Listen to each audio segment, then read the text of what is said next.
mind. Let's start with the best of the best mic on here. Oh, no. You know it. Click on. I know it. It's the AT2020. Stop. Now, Stop talking. this is the one. This determines how this tier list begins. Okay. Oh no! This is one that I would almost want to put later because I want to compare it to where I've decided the other mics are at. Oh no, You're this asking is me to make this like the this is like the bar, yeah kind of. yeah this determines the bar, basically. All right. So I want to know before we go into this, what are the criteria that's important to you in a mic? So we are looking at just quality, flexibility, price. I would say is an option here because let's be legit. I'm gonna be talking about price because I mentioned earlier you're gonna hear me say diminishing. Yep. We don't have unlimited wallets. Nobody does. So you gotta think about this stuff at some point or another. So yeah. And if you do have an unlimited wallet, your wallet can't do the work for you. So true. Let's jump in with the AT2020 now. All right. For quality, I would say this is pretty good. I would say it's BC. I would give it like B- for quality. I'm kind of thinking C+. Yeah, we're kind of in the same ballpark. I would consider those to be equivalent. I would think C+ just because of the other mics we're looking at here. That's fair. Yeah, in the context of the mics we're looking at, C+ is probably fair. Yeah. Price-wise, very good. Very quite nice. What you get from this mic for even versatility as well is still decently solid. Penny for penny, versatility is good, and so is quality. Dollar for dollar, it does well at both of those. Do I think it does better than B at both of those? No. I would not put this any higher than B tier. I always loved this thing for acoustic guitar. Was that an SM81? This is an AKG 451. 451B. I'm familiar. Yeah. Did you throw it on the neck? Did you just do a double spaced pair? What'd you do? I think I used a larger diaphragm on the bottom of the guitar, and then I used this at the neck, and it just kind of sang out, which I liked a lot. For me, this would be B tier. Now it's about a $400 mic.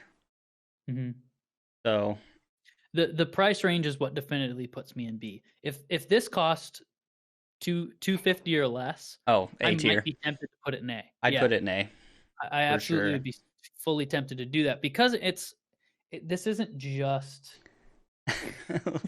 We'll get there, Logan. Yeah, let us get through as we go, Logan. You missed it. We mentioned you and some of your strengths as an engineer earlier in the podcast. I guess you'll have to watch the VOD. We'll jump into the 414. So this to me is one of the best mics I've ever used. I wholeheartedly agree. Here's the thing. Some things I want to point out with this microphone. One, there is not a single use case that I could tell you this won't sound good on.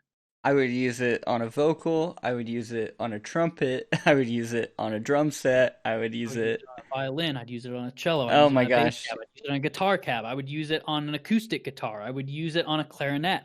I would use it on a flute. It's pricey, but for me, this is S tier. This baby. You recognize this? Wait, which one? I'm looking. Yes, I am. I'm looking. That's the our chat. By popular demand, we're moving on to the Cascade Elroy. This is not the Elroy. That's the Fat Head? This is the Fat Head. Yeah, this thing. Too. The mids were always weird, right? Yep. Yeah. Yeah.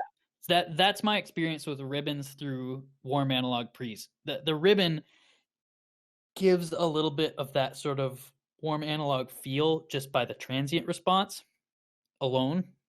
And to then also apply that warm analog feel to the frequency response too by putting it through that type of preamp, in my opinion, it's always going to get buried in the mix.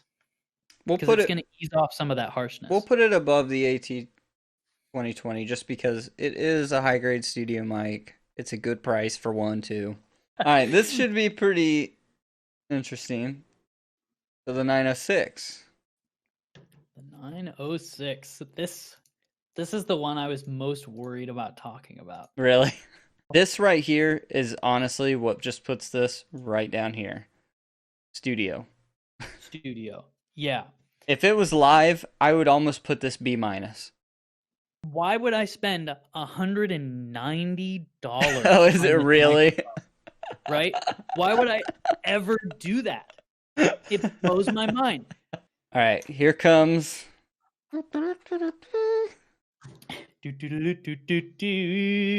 This is an Earthworks. Earthworks. I don't really care what series or whatever. To me, all Earthworks are the same. So I am inclined to agree with you. I do notice a difference with the different series. So I haven't worked a ton with the different ones, but to me, they're all the same. Looking at this, I can't even identify if I know. APC, an SR25, an SR30, or whatever the frick they have. But these weird, janky pencil condensers, right? That are almost all omnidirectional, right? Yeah, they are. And I really quickly want to say, too, they have a pencil condenser that is meant to be used for the bass drum. It's called the SR20LS. It's $480. I had one experience using this. It's the worst kick drum mic I've ever heard in my life.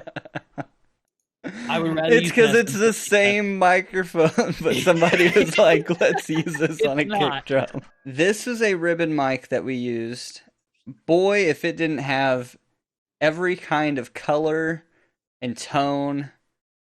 If you're going for acoustic covers of whatever with like multiple people singing harmonies with an acoustic guitar, this is the mic. Like, how would you say if you use this? Would you say that the use cases for this are the same, better, or worse than the Fat Head? Better. Okay, so I would say B. Because I think you would do acoustic stuff more. At least I would. With like, well, I guess I'm working around like folk and worship artists. The RE20.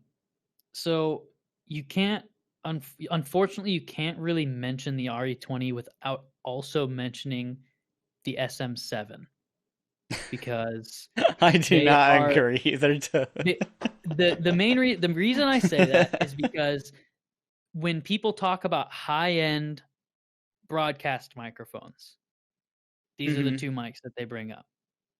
They're like, here are your two options. Are there more? I guess, but who's heard of them? Right? These are true. These are the SM7 isn't the only one up there. These are the broadcast kings. You would be correct.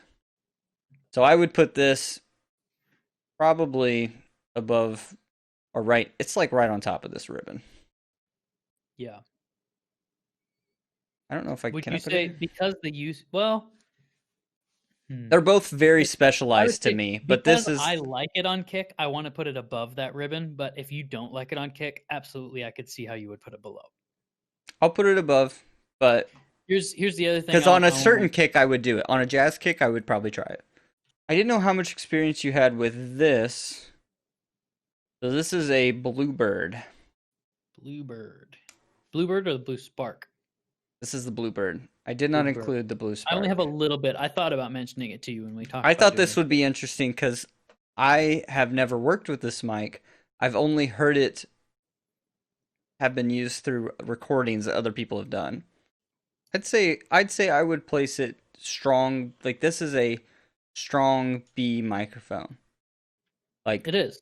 This is something that I would tell somebody if they wanted to bump up the quality of their at-home recording. It's an option, you know. I would say this is a direct upgrade to the 2020, and it adds versatility as well. Yeah, that's true. But here's the real kicker.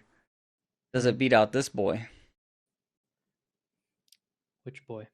This is the SM7. No. The SM7 costs what, 700? No.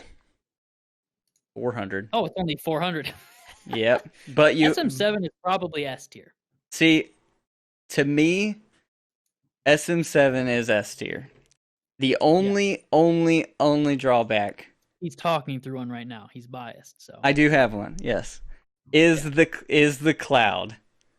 That is the only drawback of this freaking yeah, microphone. I had to that's the buy the drawback. $150 cloud lifter. Yeah, To you have to have a good preamp with this, and the cloud lifter is essentially a preamp, right? I do have a good preamp, like I know, and it's still and it still was silent. And that's what I was getting to when I was talking about the RE20. The RE20 also has this issue, but not to the degree the SM7 has. So let's talk about the SM7. You already put the Bluebird where you felt. That's probably about where I'd put it too. Yeah. So I would put it with the 451B, and you have it just above. I think that's totally fair.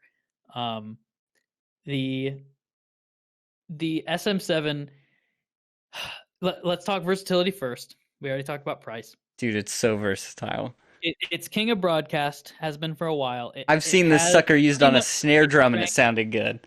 Like it has pretty much the same strengths as the RE20, but it also will sound good on female vocals. Yeah, it's the fact that it can like capture a lead line. I feel like that's like the definitive thing that makes it beat out the RE20. It will, in the long run, be cheaper to run an RE20 because while it will benefit from having two preamps, it doesn't require two preamps. True. And so it ends up being cheaper, and it will do a very similar job. But SM7 plus Cloud Lifter, definitively S. SM7 without Cloud Lifter, definitively A, is what I would say. That's a 58, which is the same as a 57. I think don't even rank it. Just rank the 57. People will know.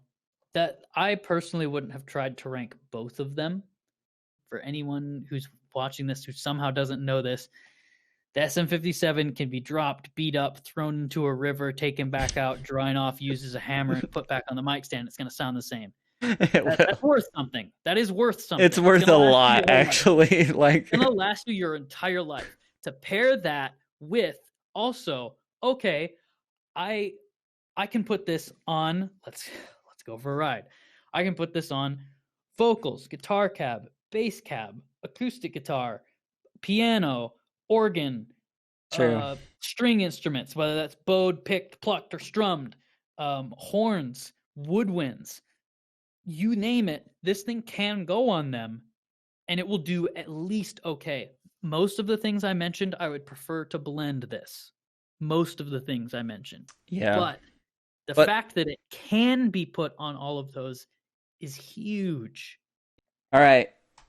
We're on to the, you know it, you love it. This is a TLM. TLM 103. Where would you put it with these other mics? That's the real question. The price isn't just the mic. The mic costs $1,300. And then it costs another $20,000 for you to get a board that can run it well. It's true. All right. That sucks. That sucks. Let's move into these. What is this one? Oh, this is K2. Yep. Good old K2. Just want to send home again for any of the haters that for the down payment of a house, that's how much it takes for me to run the 103 effectively. Anyway, let's see. To me, the price, this mic, it is S tier. Really? Like, I would say S or A plus. I think it beats the 57. I'll be honest. I probably would have tied it with our Earthworks. With a studio setting, I cannot think of a studio that I would have without a K2. Like I will admit, I don't think I think about the K2 as much as I should. I think the K2 should be on my radar for something I purchase eventually, and honestly, it hasn't been. But thinking about it right now, looking at it with these other mics, I think it does deserve to have its place on my radar as something that I purchased. So I compared it to the 57 a bit. I'm just kidding. I'm moving it to A plus. The K2? Yeah, we got two more mics here. Okay. I started looking at the other mics and I'm like, yeah, that's fair. So okay, maybe S is gonna be stacked. I don't know. No, U87. Let's go to U87. We'll go through. We'll do a once over and adjust everything out. All right, fine. U87. U87. you threw it in. Is that where you? No, I was just sitting it down. Okay. No, here's this something I want to point out right now. the price. Yeah, I know. Look it up right now. I know.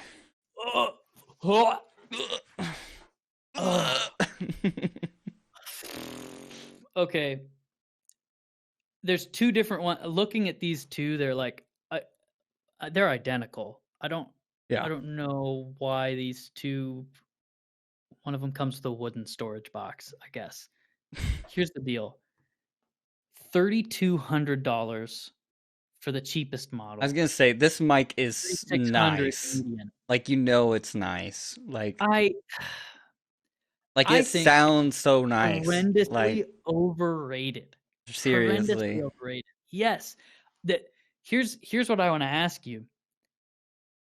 If you had the choice between a U87 and a C414, blind of your preamp and the talent that you're recording for vocals, which do you pick? For vocals, I would pick U87. Really? I would. Man, I'm 414 all the way. I'm also a little bit biased towards AKG. I love the 414, and I think it's a great pick, but I think vocals, U87 beats. I mean, it wins vocals. We are on to the last mic. We left the goods for the last. This is the Elroy. An interesting mic that I feel like not many people know about. No, but I like it a lot. I just want to say right now, I love that the 906 is an F tier and we have nothing in D. I know. It skipped all the way to the bottom. That's hilarious. I love that. This entire list is about to lose all credibility to me. Logan. Nipping the... I feel pretty good about this. I do. I don't think I'm going to change anything. I think we've summed it all up.